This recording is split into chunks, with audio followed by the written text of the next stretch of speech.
Él es, bueno, es representante de los abogados en el Consejo de la Magistratura, entre otros títulos que tiene de representación en la ciudad. Gracias, Ricardo, por venir. ¿Qué tal? Buen día, Juan Manuel, a vos y a toda la teleaudiencia. Bueno, primero vamos a hablar acerca de lo que ocurrió esta semana en el Consejo de la Magistratura de la provincia del Chaco. Se está llevando a cabo el jury de enjuiciamiento contra la jueza Fanta, que básicamente sus empleados la habían denunciado por maltrato laboral, una causa que tuvo muchas idas y vueltas y aparentemente ella podría ser destituida de su cargo, pero por inhabilidad en cuanto a una incapacidad médica y no por maltrato.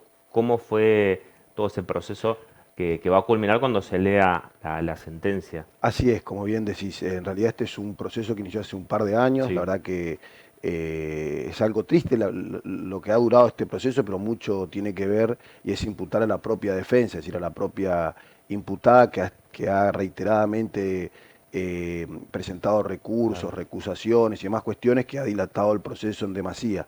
Lo cual ya por ahí empieza a dejar ese sabor amargo que vos decís respecto de esta última cuestión que abordabas. Como bien referís, esto arranca con denuncias que hacen desde empleados judiciales, sindicato, esto es tomado por el Superior Tribunal de Justicia, quien hace un sumario administrativo y termina ordenando, encomendando al procurador para que haga la acusación. Claro, ¿Por qué digo esto? Porque la ley 33B, que es la que reglamenta esto para que lo entiendan los vecinos, ¿no es cierto? Porque en realidad esto que viene a reglamentar la Constitución del Chaco, que establece sabiamente que los jueces, los magistrados tienen las mismas inmunidades que los legisladores, pero que van a durar en su mandato hasta los 70 años, en tanto y en cuanto mantengan un buen desempeño. Cuando ese desempeño está puesto en duda, establece justamente que deben ser sometidos a un jurado de enjuiciamiento, que es llevado adelante por el Consejo de la Magistratura. Esto es lo que ha ocurrido, ¿no es cierto?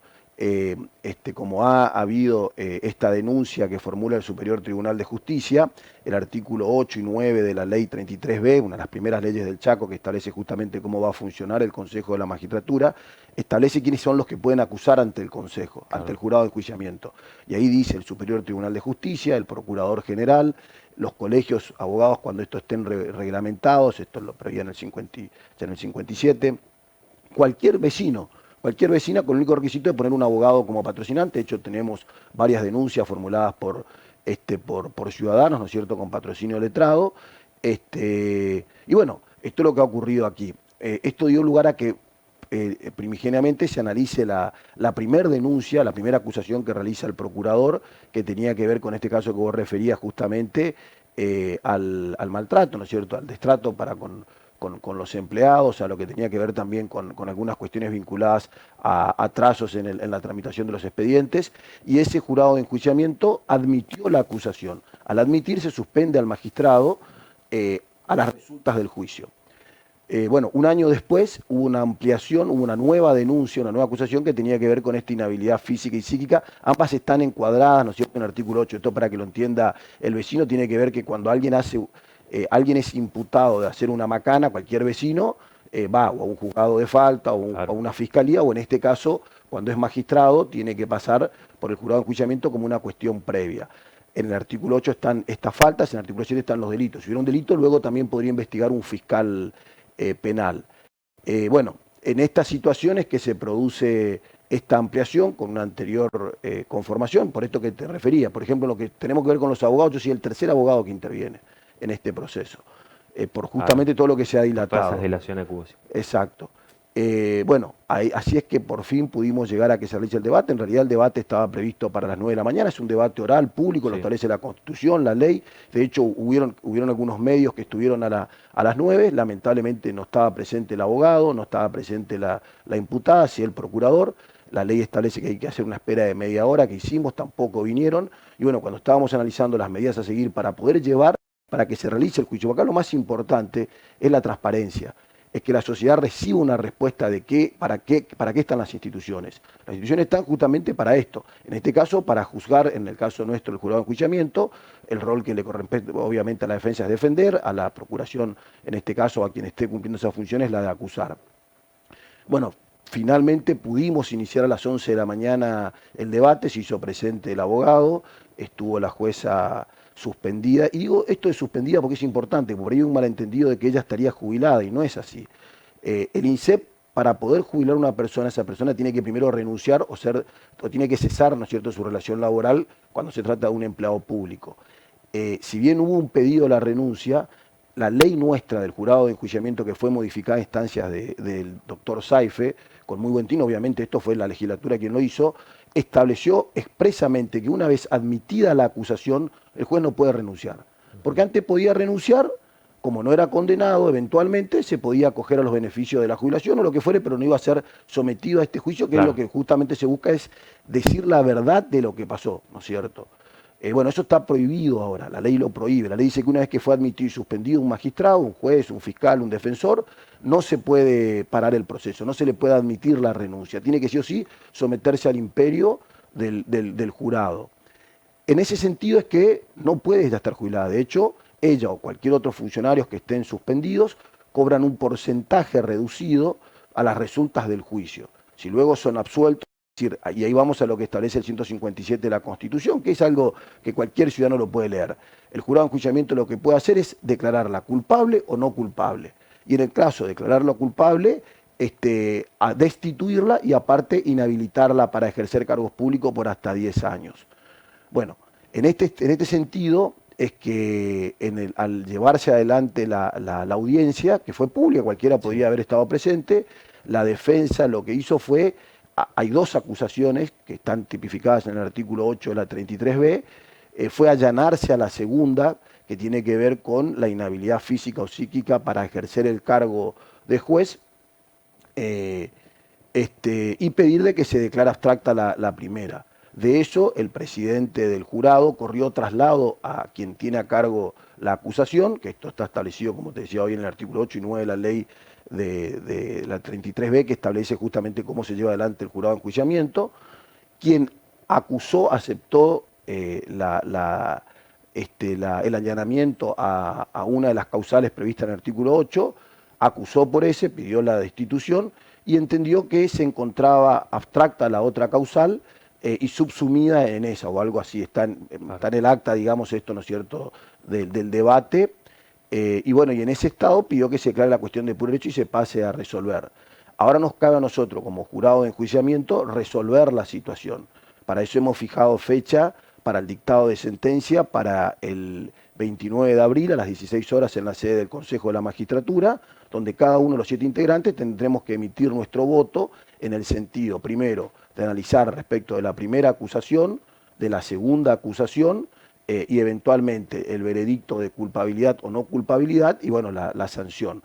Lo que sí no podemos hacer nosotros, porque la Constitución establece claramente cuáles son nuestras funciones, cuál es el ámbito, la ley luego reglamenta nuestro ámbito de jurisdicción, lo que no podemos hacer es conceder beneficios, negar beneficios, ni nada de lo que tenga que ver con una jubilación, con una pensión. Eso es materia pura y exclusiva y excluyente de los órganos previsionales. En el caso de los empleados públicos, como es el caso de la jueza Fanta, hoy suspendida, es el Instituto de Seguridad Social y Préstamos del Chaco.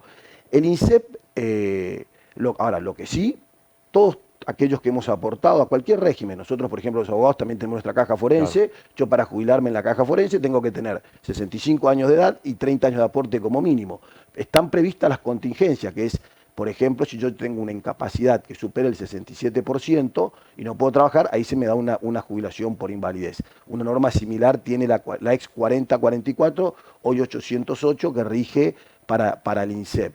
Pero se requiere una incapacidad del 66% o más para esto. Esa incapacidad, que seguramente tiene que ser con una junta, etcétera, eso se le corresponde al INSEP, no le corresponde. Exacto, le corresponde al INSEP. Ahora, si un juez, hablemos ahora en otro caso hipotético, o cualquier empleado público, a los 61, 62, 63 años, renuncia o lo despiden o comete un delito y va preso, pero tiene los 30 años de aporte y los 60 años de edad, puede pedir la jubilación y por más que haya cometido el crimen más atroz, el que se le ocurra, un abuso sexual con violación, con seguido de muerte, con muerte, o un funcionario público que haya cometido un delito contra la administración pública muy grave, si tiene los 30 años de aporte y la edad, y le corresponde la jubilación, porque no se trata de una pensión, se trata de una jubilación, más allá de que pues la perciba mientras está preso, ¿no es cierto?, o presa. Pero esto tiene que darse dentro del encuadre de lo que prevé la ley que rige, ¿no es cierto?, el beneficio jubilatorio. Y eso es un tema que habrá que preguntarlo eventualmente al directorio. Pero hoy por hoy, Bueno, la jueza es empleada del Poder Judicial cobrando un sueldo reducido y si es destituida dejará de ser jueza y a partir de ahí podrá tramitar lo que entienda le corresponde, pero que es totalmente ajeno a lo que nosotros tenemos que resolver como jurado de enjuiciamiento. Pero sí es importante que nosotros demos una respuesta lo antes claro. posible, fundada, detallada, de qué es lo que hemos valorado, de qué es lo que ha pasado en este proceso, para que sepa los empleados judiciales, ¿no es cierto?, para que sepan los abogados y abogadas, pero para que sepa la comunidad toda, porque la verdad, si algo que es importante es que las instituciones funcionen. Claro. Y una institución que ya demoró 2 años y no está funcionando bien. Así que es importante que este fallo se dé ese día y que se publicite y que no queden dudas en la sociedad. Bien, ahí en el caso del jury se muestran las pruebas o los testimonios de los empleados, o sea, denuncias de la violencia supuesta que ejercía la jueza contra ellos Claro, y, y del atraso en las causas, etcétera. exacto, hay un primer Mm, análisis que hace el jurado de enjuiciamiento, que es justamente para admitir el claro, proceso. Porque nosotros tenemos muchas denuncias, de hecho tenemos muchas denuncias en trámite en el jurado de claro, enjuiciamiento. De estas corremos traslados a los fiscales, a los jueces, a los defensores que son denunciados, y ahí después se hace un primer juicio o valoración respecto de si tiene entidad suficiente para que se lleve claro. adelante el jurado. Entonces esa acusación es valorada por los miembros del jurado y requiere una mayoría especial que está establecida en la Constitución. De los 7 miembros, por lo menos 5 miembros tienen que votar para que se admita el jury. Una vez que se ha admitido el jury, es suspendido el magistrado o magistrada. Al ser suspendido, tiene un recorte, ¿no es cierto?, en Claro. sus saberes y es sometido al juicio. Luego en el juicio sí debe demostrarse, más allá de toda duda razonable, ¿no es cierto?, en un juicio de íntima convicción, de que ese magistrado o magistrada está en curso en alguna de las causales por las cuales fue acusado. Y ahí recién va a proceder la destitución. Pero desde el momento de la inhabilitación puede ser sometido inclusive al imperio del Poder Judicial, a hacer declaración de imputado si fuera por un Claro. delito, etcétera, que es por ahí algo que lo que ocurrió, pues si uno lo traspola a nivel nacional, por ejemplo, cuando fue el caso con el diputado exministro, bueno, ahora no recuerdo el nombre, que luego que la Cámara de Diputados lo Sí, sí. expulsara, lo suspendiera, pudo ser sometido. Mientras no es sometido, tiene estos fueros, ¿no es cierto? Estos Claro. fueros que pertenecen, conforme a la Constitución, a los legisladores, pero que luego los va traspolando a los magistrados, al gobernador, vicegobernador, a los Claro. ministros del Ejecutivo. Fueros que, por otra parte, yo entiendo, no tienen ya mucha razón de ser, por lo menos en lo que tiene que ver con la investigación penal, y yo creo que habría que hacer algunas modificaciones a la ley. Todos los argentinos y argentinas tenemos sangre roja, ¿no es cierto?, en nuestras venas, y todos debemos someternos al imperio, especialmente aquellos que tenemos mayores responsabilidades institucionales.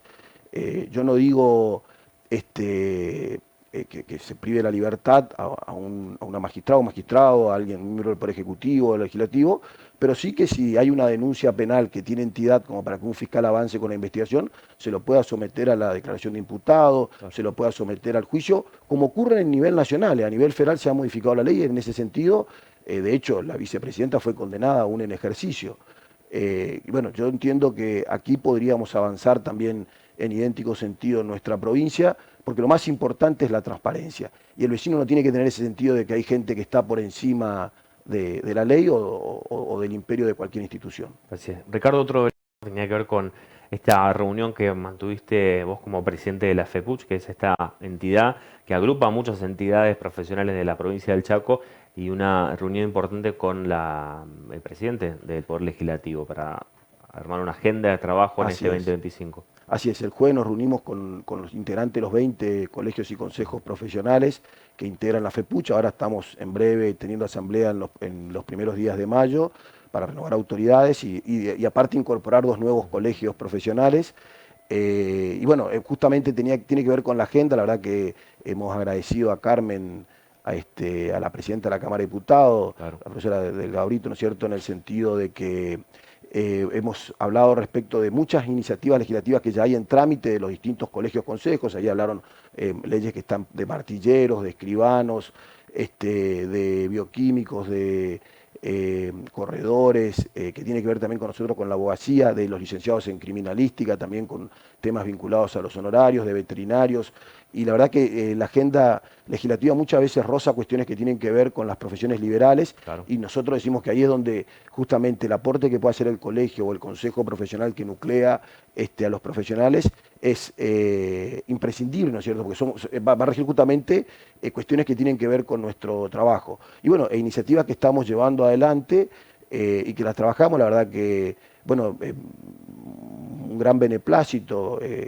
La presidenta se puso inmediatamente a disposición, inclusive hay un pequeño atraso porque no están designadas las comisiones, por ejemplo la de legislación general, que es fundamental porque por ahí pasan la mayoría de los proyectos, bueno, en acelerar ese trámite y bueno, ver de que se dé despacho para ser tratada en el recinto. Son leyes que aparte generalmente no generan mayores rispideces porque no demandan dinero, los abogados los ingenieros, los profesionales liberales, trabajamos de parte, ¿no es cierto?, profesional, no pedimos nada del Estado, y aunque no se crea, hay cerca, creo que habíamos hecho un relevamiento de 40.000 profesionales entre las 12, 15 profesiones liberales que ejercen, y la mitad, por lo menos profesionales, tienen a su vez un secretaria, los odontólogos, los abogados, los escribanos. Es decir, somos una fuente también de generación de trabajo que por ahí no es tenida en cuenta. Uno habla mucho de las pymes, pero las profesiones liberales damos mucho trabajo, y aparte que damos trabajo, generamos ingresos para la provincia, o sea, los corredores cuando venden un inmueble, Sí. el agrimensor cuando está viendo de un loteo para luego hacer inversiones inmobiliarias, y los abogados que somos pacificadores tratamos de solucionar los conflictos que hay. Entonces es importante que nos escuchen, y la verdad que hemos sido escuchados gratamente, y bueno, a partir de ahora es una agenda de trabajo que podría estar un poco complicada acá las elecciones por este tema electoral, pero bueno, como las elecciones son tempranas este año, nos queda bien para poder cerrar muchas cuestiones durante todo este año legislativo, ¿no es cierto? Muchas gracias, Ricardo. Gracias por venir. Por favor. Bien, nosotros nos damos una breve pausa aquí en el Río Sao, ya volvemos.